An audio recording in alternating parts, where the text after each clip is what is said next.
Next, human communication is a process of constant change. So what kind of things are changing as we communicate?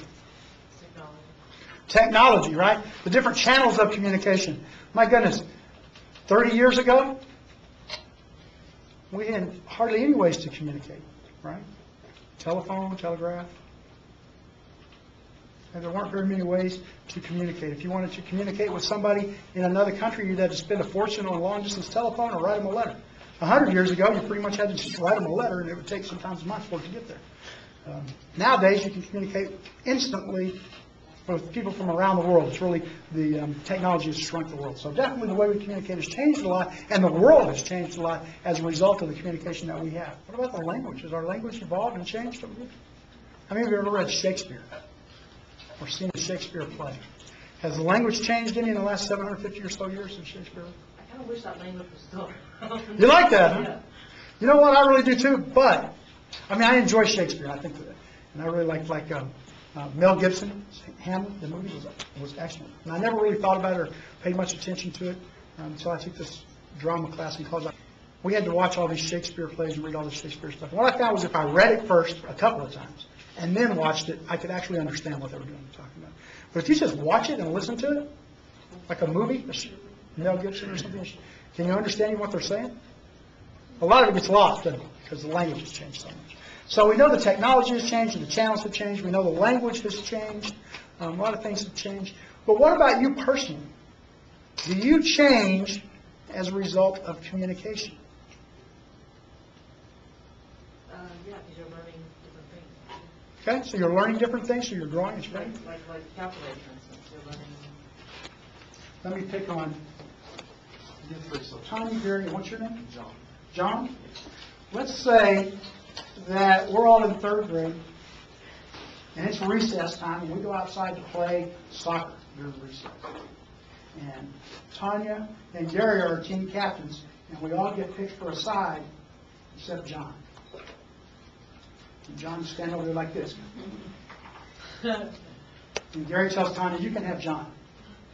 And she says, "No, I don't want him. You can have him." And Gary says, "We had him last time. You got to take him this time." She says, "Well, okay, but you got to spot us one go." How's that make you feel? I feel like I'm not special. Doesn't make you feel very good at all, does it? What does John think about his ability as a soccer player? It's lame. And next time we decide to play soccer, where we're going to find him? Basketball court. Basketball court, right? We're going to play somewhere away from what we're doing anyway. Right? Because nobody wants to go through that. And the truth of the matter is it possible that he could have grown up to be a great soccer player, given an opportunity to really learn and grow? But is that going to happen?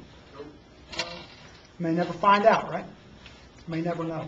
It's a theory in interpersonal communication called the looking glass self theory that says, if I want to know what I look like physically on the outside, what do? Look in a mirror, right? But if I want to know what I look like on the inside, what kind of person am I? Am I a nice guy or a jerk? Am I talented or have no skills at all? Am I very intelligent or really a dumb? What is the mirror that I see those things in? And it is the messages I get from other people, right?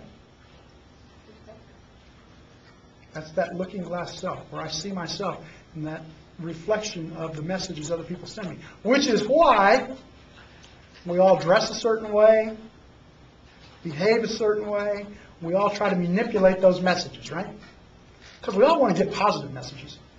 You're not going to go around and do things that you know people are going to go, "Well, you're really an idiot. Why did you do that?" Not on purpose, anyway. Because we want to get positive messages, so we all try to manage that. And we all change and adapt to the messages we get. In my little example I gave, could change John's life forever, right? That one little interaction, that one little communication. And you can probably think of examples of times in your life where someone said something to you, some small little thing, that really changed the direction of your life forever. Or you said something to someone else that changed the direction of their life. One little decision you made, one little comment, something like that.